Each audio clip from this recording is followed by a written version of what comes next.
रामनगरमध्ये पण कमळ येईल आणि वरते पण कमळ येईल. कमळशिवाय पर्याय नाही. माझ्या तर मताप्रमाणे बीजेपी यायला पाहिजे.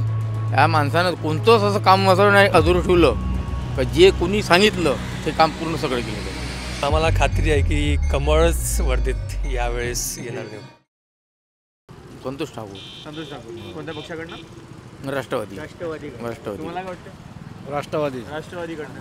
का बरं, काय कारण आहे यामागे? आणि याच्या कारण एक आहे, या माणसानं कोणतंच असं काम असं नाही अधुरं ठेवलं का जे कोणी सांगितलं ते काम पूर्ण सगळं केलं त्यांनी असं केलं. तुम्हाला पण असंच वाटतं? कामं पाहून घ्यायचे पहिल्यांदा. आम्ही त्यांना काही वर्षापासून आमच्या वाड्यात कोणतीच तकलीफ नाही, अशी त्रास झाला नाही आमच्या वाड्यात.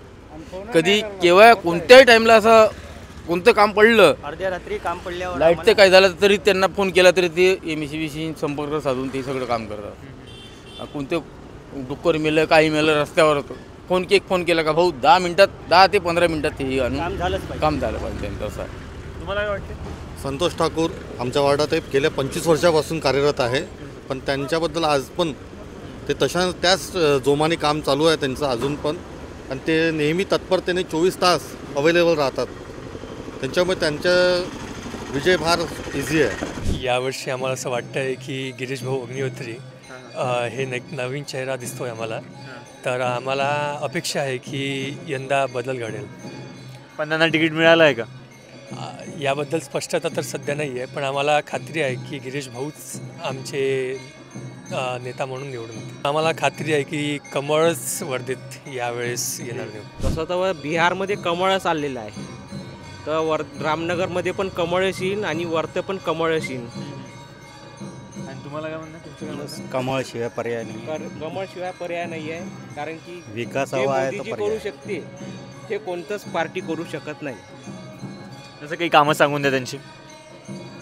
जसे आता पंकज भाऊ भोयरनी आता लीजचा जो प्रश्न होता तो सॉल्व्ह झाला आहे रामनगरचा, त्याच्यामुळे कमळच येऊ शकतो. हां येऊ यायला शकतो. पाहिजे. यायलाच पाहिजे असं तुमचं म्हणणं आहे? हो. बरोबर. तुमचं काय म्हणणं? कमळच.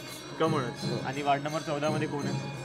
वार्ड नंबर 14 मध्ये गिरीश भाऊ अग्निहोत्री. प्रभाग क्रमांक 14 मध्ये कोणत्या पक्षाचं किंवा कोणत्या व्यक्तीचं वारं आहे असं वाटतं? बीजेपीचं आहे. बीजेपीचा. हां. उमेदवार कोण आहे त्यांचे? उमेदवार गिरीश अग्निहोत्री आहे आणि संजीवनी वंजारी आहेत. अच्छा, त्यांचं वारं आहे. वारं आहे, पण आता नंतर काय सांगू शकतो, कधी बदलू शकते ना. असं नाही की बीजेपीचंच आहे, पण आता सध्याच्या परिस्थितीत आहे, नंतर कदाचित बदलू बदलू पण शकते. माझ्या तर मताप्रमाणे बीजेपी यायला पाहिजे.